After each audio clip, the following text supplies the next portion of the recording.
Ladies and gentlemen, welcome back to Anything Blows. My name's Andrew Deek. I'm proud to be joined by the man concluding the press conference today. Adam Morallee, how you doing, my man? Yeah, I'm good, thank you. How are you? Yeah, I'm great. I want to take you back. So there's a few things we need to discuss. Fight news that has just dropped, and your stable has a lot of fight news. But Johnny Fisher, the Romford Bull, versus Alan the Savage Babbage, selling out the Copper Box main event, and you're gonna have the whole Romford lot, the whole of Essex, and you're gonna get a lot of Croatians come down for Babbage as well.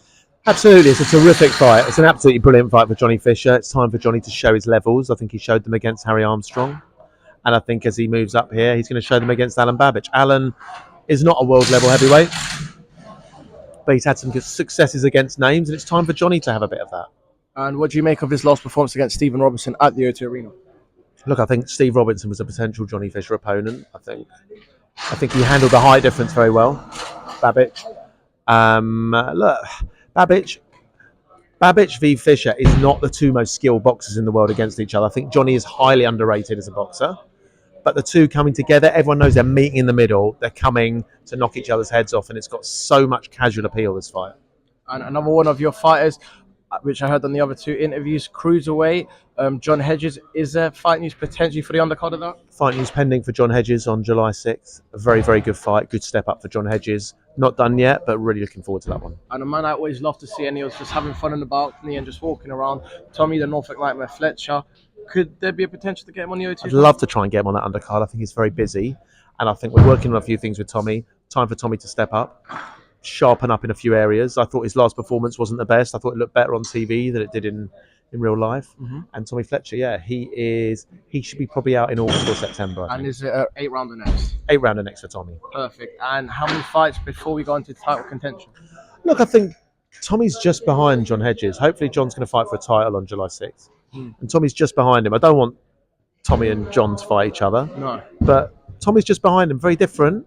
And I think it's almost certain Tommy Fletcher will move on to heavyweight at some point in his career. Because I don't think that's going to happen with John Hedges. So although they're very close right now, I think they will eventually follow different paths. And talk about tonight, obviously we were made to wait a few hours, but your man, Joe Joyce, in the main event against Derek Chisora. Derek Chisora pulling off Derek Chisora antics. What got you most? Was that a little bit of mind games, or do you think?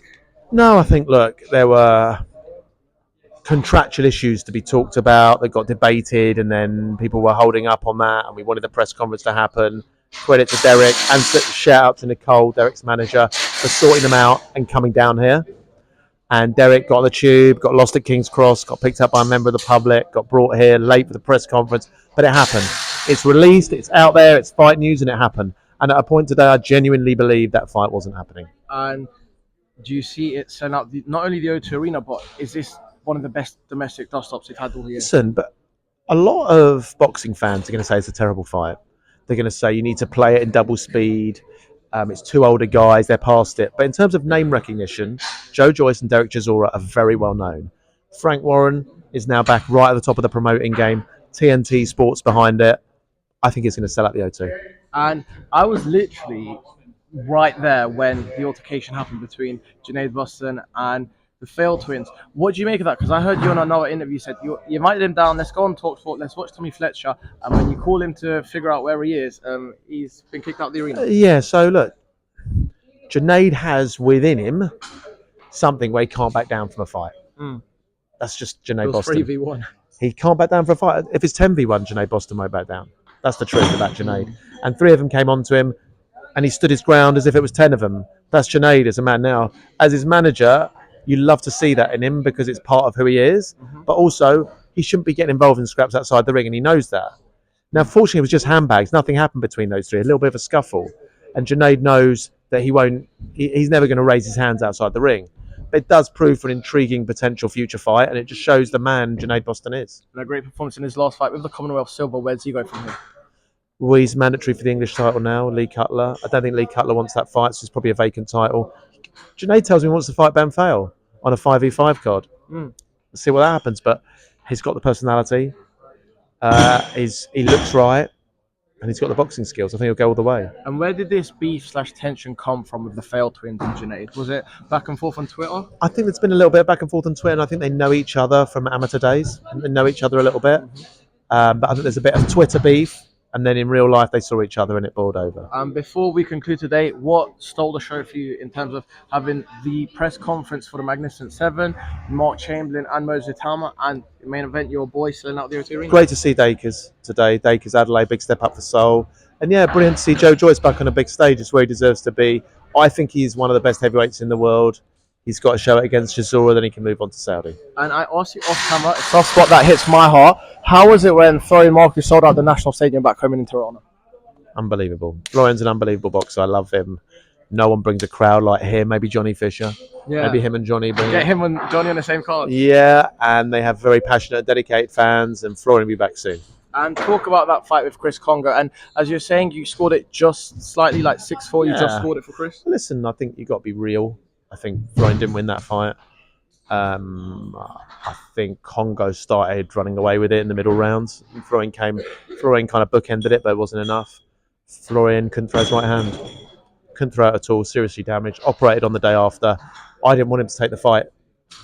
Thought it was too risky a fight. Chris Kongo was too good. He lost it, but hopefully he'll get a chance in a rematch. And as I heard on other interviews, you're saying, is a rematch imminent and pending? Yeah, look, I've spoken to Kongo's management about it. We both like the fight. We're speaking to Ben Shalom. Hopefully that'll get made. And if it isn't that, where does Florian go from here? Look, Florian has a lot of options because he sells tickets. A lot of promoters want him. A lot of people want him.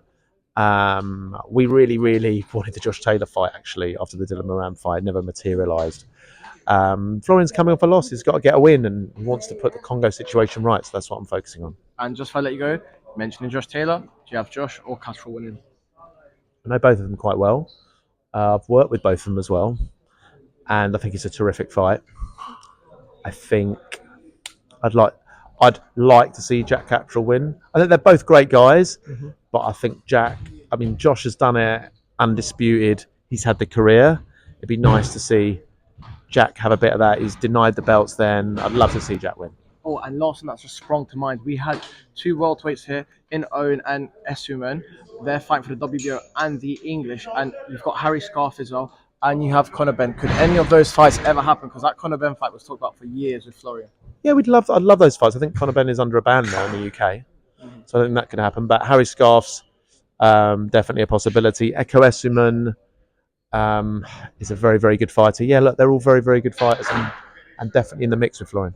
And Sam Noakes and in the Bassi fighting for the English title. Absolutely. And just to let you go, what is a message to your fans, message to your stable, message to people that come greet you at shows, and everyone that supports you? Yeah, look, thank you for all the support you give us. Thanks for the support you give Sjam'S. We've got some big fights coming up in July. Solomon Dakers, Johnny Fisher, Joe Joyce. Please turn out and support the boys. Ladies and gentlemen, Adam Morallee. Thank you. God bless. Cheers, mate.